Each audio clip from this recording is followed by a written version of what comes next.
Assalamualaikum warahmatullahi wabarakatuh. Halo kawan-kawan programmer dimanapun berada di segala penjuru semesta. Jumpa lagi dengan saya Syugi di channel Fosalgo. Di video kali ini kita akan melanjutkan pembahasan kita di HackerRank. Kita sudah sampai pada soal Java Array 1 Dimension. Oke, kita buka soalnya. Baik, di sini kita akan membahas tentang array 1 dimensi. Kita lihat deskripsi soalnya di bagian atas. Sebuah array adalah sebuah struktur data sederhana yang digunakan untuk menyimpan kumpulan data dalam sebuah blok memori. Setiap elemen dari kumpulan ini akan diakses menggunakan indeksnya. Jadi dia adalah struktur data, kumpulan struktur data yang disimpan dalam sebuah blok memori. Kemudian setiap elemen ini akan diakses menggunakan indeksnya. Dan elemen-elemen ini adalah sangat mudah ditemukan karena dia disimpan di dalam sebuah memori sekuensial. Dikarenakan elemen-elemen ini disimpan dalam sebuah blok yang besar, blok data yang besar, kita biasanya menggunakan array ketika kita mengetahui betul berapa banyak data yang akan disimpan. Jadi array ini digunakan ketika kita mengetahui berapa banyak data yang akan disimpan, size-nya ya. For example, sebagai contoh kita mungkin akan menggunakan array untuk menyimpan data dari student, ID pelajar, kemudian atau nama-nama state capital. Untuk membuat array integer bernama myArray that can hold your 4 integer value, yang bisa menangani 4 bilangan integer. You should write the following code. Kamu diminta untuk membuat kode di bawah ini ya. Jadi kalau kita membuat sebuah array yang menangani 4 bilangan integer, yang menyimpan 4 bilangan integer, kita akan membuatnya seperti ini. Integer, kemudian buka kurung siku myArray. Jadi ini cara deklarasi arraynya seperti ini. Ini menandakan dia array karena ada kurung siku ininya. Kemudian kalau dia cuma satu pasang berarti dia disebut satu dimensi. Kalau dua pasang ininya berarti 2 dimensi. Kemudian nama variabelnya adalah myArray. Kemudian cara menginisialisasinya adalah dengan cara sama dengan new, kemudian integer, kemudian di dalamnya ini kurung sikunya kita isi dengan size-nya. Jadi karena kita mau menyimpan 4 bilangan integer, maka di sini kita tulis 4. Kemudian di set aside a block of memory that capable to storing 4 integer. Jadi ini kita set untuk bisa menyimpan 4 bilangan integer.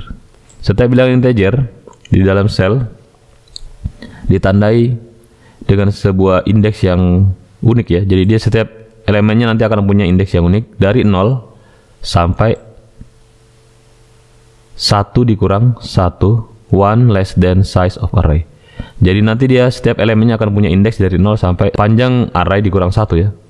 Jadi nanti indeksnya dari, misalnya tadi size-nya 4, maka nanti indeks arraynya adalah dari 0, 1, 2, 3. Dari 0 sampai 3.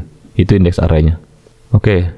Demikian pula jika kita akan menyimpan angka 12 ke dalam array. Dalam array yang terakhir, ada indeks array yang terakhir. Misalnya kita akan menyimpan nilai di indeks terakhirnya ini.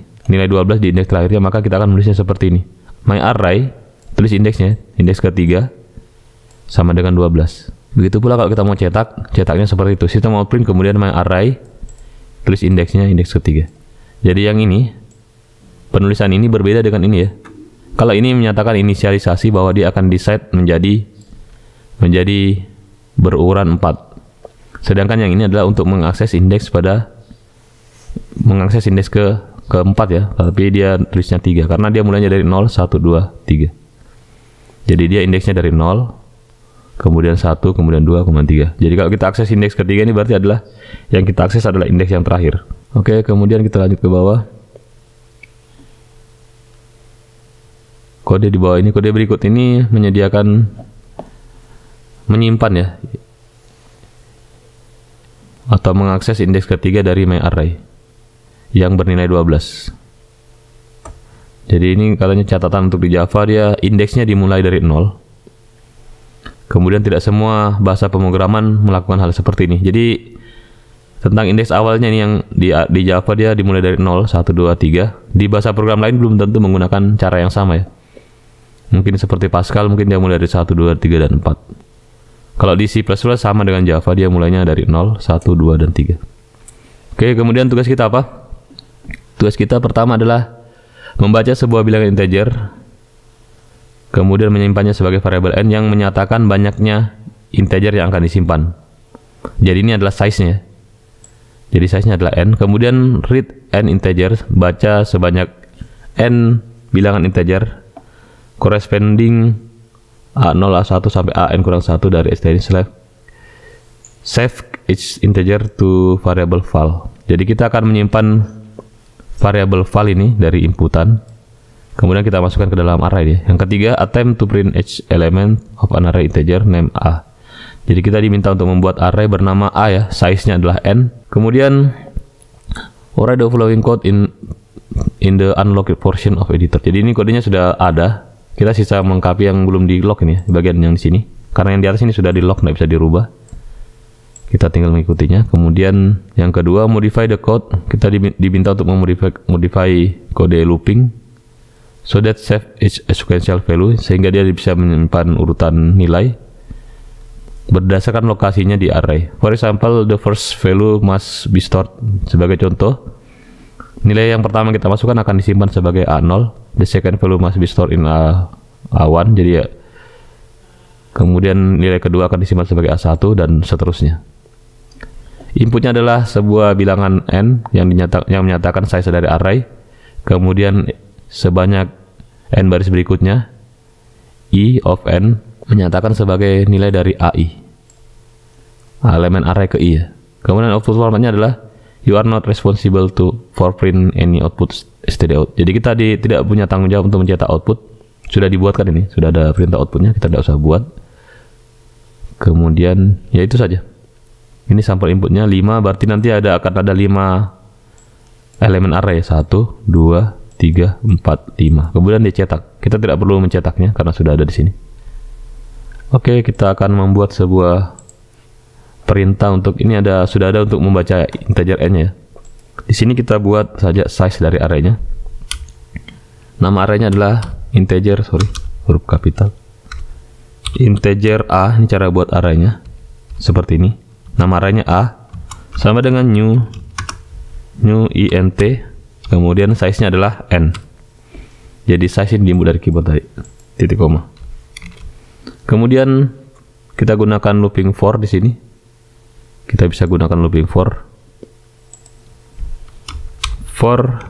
integer i-nya itu dimulai dari 0 karena indeks terkecilnya adalah 0. Kemudian i lebih kecil dari n, jadi dari 0 sampai selama dia lebih kecil daripada n, dari i sama dengan 0 dan selama dia lebih kecil daripada n. Kemudian i plus, buka kurung rawal, enter. Kemudian di sini kita beri nilai a. Cara memberikan nilainya adalah a pada indeks ke i. Ini caranya, ini implementasi dari ini tadi, a0, a1 sampai an. A pada indeks ke i itu sama dengan scan titik next in titik koma. Coba kita buat seperti ini dulu. Sepertinya sudah benar. Kita run code dulu. Ya sudah benar. Kita bisa submit. Oke, baik, sudah diterima jawabannya. Jadi jawabannya sederhana saja. Kita diminta untuk membuat array, kemudian mengisi nilai dari array tersebut. Untuk mencetaknya kita serahkan kepada HackerRank untuk mencetaknya. Jadi jawabannya adalah ini ya. Integer a sama dengan new int n. Kemudian for integer i sama dengan 0, dan selama i lebih kecil daripada n, incrementnya adalah i++. Kemudian ai sama dengan scan titik next in. Oke, baik. Saya kira untuk video tutorial kali ini saya cukupkan sampai di sini dulu. Kalau ada saran dan pertanyaan boleh dituliskan di kolom komentar. Mohon maaf atas segala kekurangan. Jangan lupa like, share, dan subscribe jika video ini bermanfaat. Terima kasih. Wassalamualaikum warahmatullahi wabarakatuh.